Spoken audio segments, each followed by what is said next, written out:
Hello again, my friends. It's time for episodes 5 and 6. The last review video was a punishing edit, so I'm going to try to keep this one short and snappy. To be honest, I'm not feeling too snappy, so let's see if I can manage short. To get right to the point, these were not the improvements we were looking for. In fact, I think these two episodes completely undo what little was accomplished in episode 4. It's like they've got a reputation to uphold. Disney Star Wars must be boring and cringe-inducing, no exceptions. We open with bored green woman and discount Noah Hathaway and an autonomous carpet cleaner exploring Stonehenge. There's a moment of tension as a bored green woman thinks she hears something. Discount Hathaway uses the carpet cleaner as an inhuman shield while his reckless mother goes to check things out. Turns out it's just Ugly Droid being sad. Oh, Yang? I told them to stay together. But they never listen. It's okay, Ugly Droid. Nobody ever listens to common sense. That's the first rule of bad writing. Then we get to see AHSOKA with Anakin again. This is what a lot of people spent a whole week biting their fingernails over. Well, guess what? It sucks. AHSOKA starts off by telling a lie. You look the same. Then Anakin tells the truth. You look old. To make a long story short, this goes absolutely nowhere. AHSOKA comes out of his boring weirdness just fine, and we get no answers. Was Anakin a Force ghost? Was this the world between worlds? Was AHSOKA just hallucinating it all? Was her survival really contingent on the outcome of this encounter? It doesn't matter. None of this matters. She survives unchanged. She's just as perfect as she was before. She has the same hopes that she had before. She has the same doubts that she had before. The only difference is her wardrobe. I've seen the Gandalf comparison. It's silly. AHSOKA is not Gandalf. Not even close. The only notable thing about this vision quest / near-death experience / visitation by a ghost of Star Wars past is the flashback to AHSOKA's youth. This is the Clone Wars! Yeah, no kidding. No kidding, no kidding. She names the animated TV show she was in rather than something specific to her character. This is her flashback. This is something she remembers being a part of. She doesn't need to say which Clone War this is. She could just say something like, "This is the Battle of Fudge Nugget Prime," or something. It would be like me having a flashback to when I was a teenager and being confronted with something like this. I wouldn't say, "This is the 90s." I probably wouldn't even say, "This is linear editing, tape to tape. How did it ever survive this?" No, I would probably say something like, "This is where it all started. This is why I'm addicted to caffeine." Forever will it dominate your destiny. And maybe the Force Ghost spirit guide would be that janitor that used to let me stay in the building all night. He was a nice guy. Thanks, buddy. Thanks for all the coffee. Anyway, over and above how stupid this dialogue is how unnecessary it is. There's a bunch of clones. They appear to be at war. Anakin is there, and she's a teenager again. What else would this be? Maybe Yoda's 876th birthday? After a bit of action, she's feeling guilty about all the dead and injured. Anakin is perplexed by her feelings. She says it was her fault. He says, "You're right, it was your fault, but don't feel bad. They're just clones. We can grow more." And she's like, "But I feel for some of them, like RC6135 here. We really connected." I will admit that this moment would be quite touching if this show had put me in the mood to be touched, rather than just grabbing me out of nowhere. It's like I'm at a loud, boring party with a bunch of people that I don't like, and I'm about ready to go home. Little do I know, Dave Filoni is there too, and he's had one too many, and he's leering at me, thinking indecent thoughts like, "Yeah, look at that Star Wars fan over there. I think I'll sneak up behind him and give him a reach around. I bet he'll like that." No, Dave. I'm not that kind of fan. If that's your style, ask Leslie to hook you up. I'm sure she's got lots of phone numbers. Some other stuff happens while AHSOKA is having her out-of-body experience, but I can hardly bring myself to talk about it. What am I missing? What just happened? Jason has abilities. His father, Kanan Jarrus, was a Jedi. Okay. That's right. Just roll with it. Why not? Who cares? So they go searching for AHSOKA and 20-something, but not too carefully because they still have to concentrate on delivering pointless dialogue like it's a cold pancake hitting the kitchen floor. Some general I am. Maybe those senators were right. They got us out here chasing ghosts. You do things your way because you care. This is why people like you. Yang, where are they? The people that like you? I don't know, I think he was just trying to make you feel better. Next, we get to see Ahsoka embarrass herself in a lightsaber duel with Anakin. Say what you will about Christian Hayden's acting, at least he can still fence. Some of it's still ridiculous looking. But overall, it's painful to watch him slowing it down so Rosario Dawson can just barely keep up.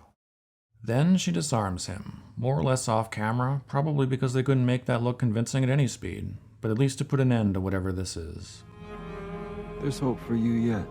Was there ever any doubt? I must be sitting on the floor because every time I try to find the edge of my seat, I hit a wall. Eventually, Diversity Squadron finds her and pulls her out of the ocean. She's not floating, but actually under the water. I guess those head tentacles aren't as buoyant as they look, or maybe they were full of oxygen, and that's why she's still alive. It doesn't matter. She spends a few hours in bed, wakes up, and comes out dressed like Gandalf Christ. Then she uses the Force to get caught up on what happened at the end of Episode 4. Don't come any closer, or I'll blow off my own hand. Don't do that. You might cause a life-changing injury. Try stabbing yourself in the hand with a lightsaber instead. Or better yet, give me the big snitch, so I can find Thrawn and you can find that guy. Does that sound fair? I don't know. I remember Ahsoka saying something about making a hard choice, or doing things the hard way, or something. That's a bunch of boulder dash. Ahsoka's a big dummy. Let's do things the easy way so Episode 5 can happen.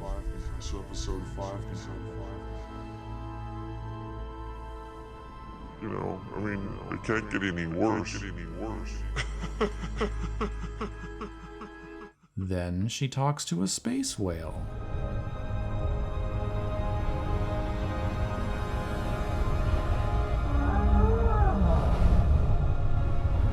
I think I like this version of this scene better.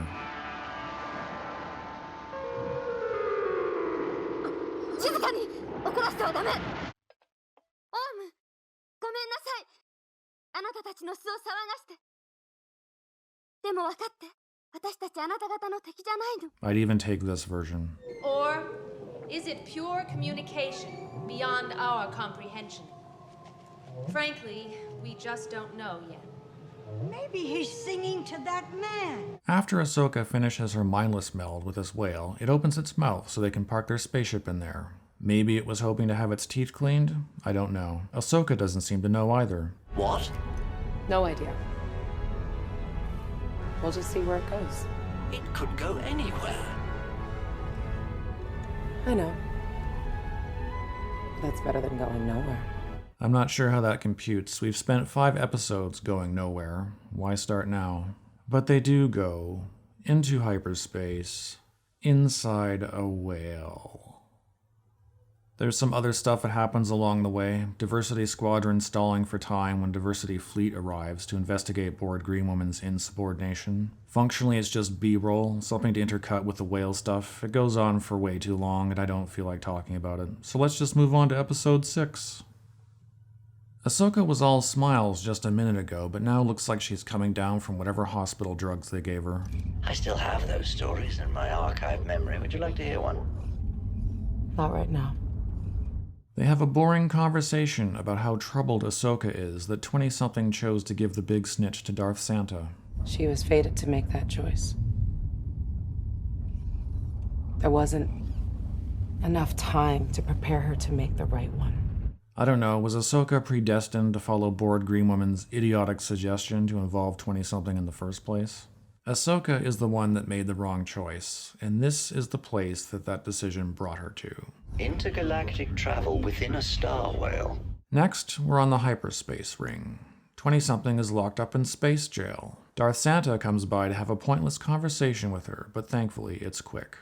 Then the bad guys arrive at their destination, and once again it's the soundtrack and spaceships that do the heavy lifting in this show.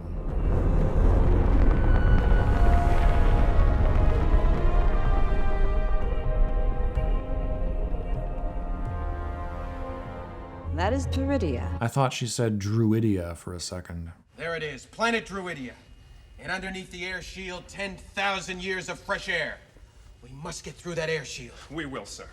Once we kidnap the princess, we can force her father, King Roland, to give us the combination to the air shield, thereby destroying planet Druidia and saving planet Spaceball. Everybody got that? Then I looked it up. Peridia. Okay, that's too bad. That would have been really funny. The bad guys go down to the planet and meet up with some Dune cosplayers, and the cosplayers are like, hey, nice costumes, Farscape, right? And evil old woman is like, no, we're from Star Wars. And the Dune cosplayers are like, oh, I guess that's okay, but that one over there has to go to the lobby, no Spaceballs allowed. And 20-something is like, hey, I'm a Zoomer, I don't even know what that is. And the Dune cosplayers are like, yeah, you look a little older than that. And 20-something is like, I'm still in my 20s, I'm not 30 until next month. Next month, damn it. Her objections go unheard as she's locked up in another jail cell. Awesome. Then Darth Punkrock and Darth Santa have a long, boring conversation that would have diminished my respect for these characters if it hadn't increased my empathy for the actors. It repeats again and again and again. Then we see 20-something still in jail. She decides to keep trying to use the Force, and it looks almost as though she's beginning to not suck. But no, it's just a Star Destroyer pulling up outside and putting its parking brakes on. I freely admit that I thought this part was kind of cool. The Star Destroyer is all weathered and patched up, and the stormtroopers look like they've been here for a long while. I'm not sure how long, but long enough for some of them to have gone a bit peculiar. I'm gonna blame the art department for this one. Then we get the moment we have all been waiting for. The arrival of Grand Admiral Thrawn. Jesus Christ, you look like a fucking snurf. A lekker snurf. La la, la f yourself. All right, that's enough, Bubs. During this introductory discussion, Thrawn learns that 20-something is in this episode too because Darth Santa made an agreement with her. Thrawn pretends to remember who 20-something is so the audience might think she's cool. But it doesn't work because Thrawn isn't cool, he's just color-coded that way. He's supposed to be the paragon of military discipline and intellect, but he looks like Elon Musk took a bath in blueberry vodka and smoked a pound of weed. To be fair to Mads Mikkelsen, that's how I might have prepared for this role. Work out, lift some weights, fix my posture. Why bother? Grand Admiral Lickersnurf tells 20-something that he's going to honor the agreement she made with Darth Santa, so she gets to ride a wolf rat thing off into the wilderness. As she rides away, we see the bad guys gloating about it, but Darth Punkrock is a little confused when Lickersnurf tells the two Darths to go after her. Turns out he's going to be super technical about their agreement. He's going to let 20-something find that guy before having them both killed. Why go to the trouble? Why not just leave them behind? Don't ask such questions, just clap your flippers together with glee because the blue guy is on screen. 20-something is out in the wild and she gets ambushed by some not sand people. Wolf Rat Thing runs away because it has the advantage of animal intelligence. 20-something single-handedly defeats the not sand people, but her bleepity-bloop radio-looking thing is wrecked. That's okay because it served no purpose, except to provide a little business she had to stop for so the director could stage the ambush more easily. Then we're back with the bad guys. Evil Old Woman and the Lickersnurf are watching an After Effects render. That guy with the weird face comes in and tells them that Darth Santa and Darth... You know what? I'm just gonna play the whole scene for you. F*** it. Grand Admiral, the mercenaries have departed. Good. Prepare to attack squads. Wait for Lord Balin's signal. Should we not send more troops to support them?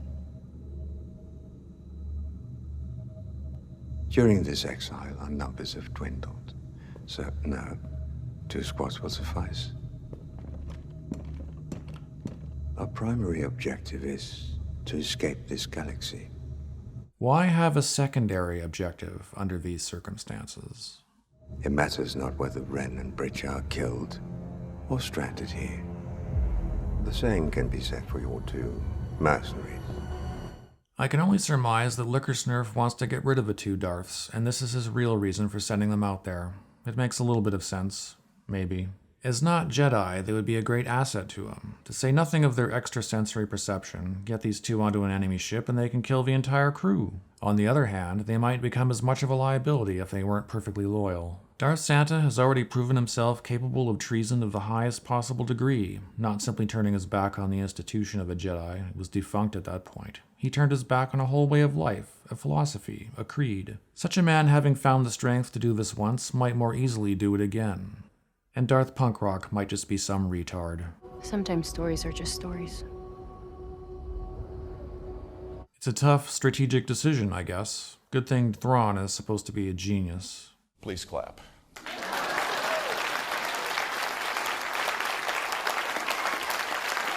Then we have to sit through this. You abandoned me! Should have known you were a coward. This is supposed to be hilarious and heartwarming, and maybe it would have been, were it set up properly. She has no history with this animal, all she did was take forever to climb up on its back. This is a perfect example of one of the biggest problems writers have these days. Payoff without setup, or setup without payoff.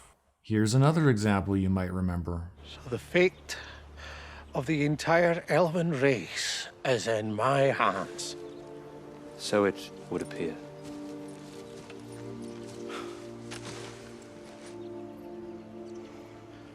Say that again. The fate of the entire elven race is in your hands.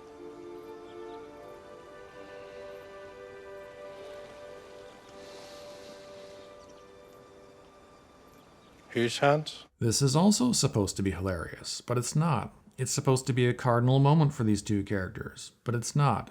It's just another scene.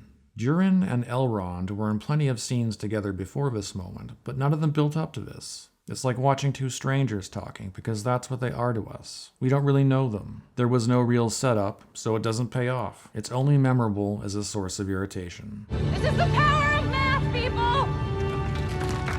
I like science.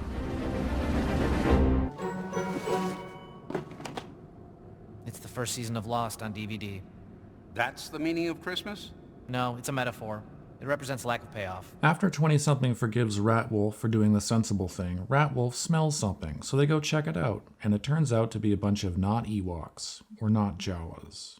Aside from moving the plot 1 inch forward, they don't accomplish much for the show, because these things are not as cute as Ewoks, and not as interesting as Jawas. That's assuming that you find Ewoks cute and Jawas interesting to start with. Personally, I favor Jawas over Ewoks, but I think we can all agree that these things look less like the next hot Star Wars toy and more like gross seafood.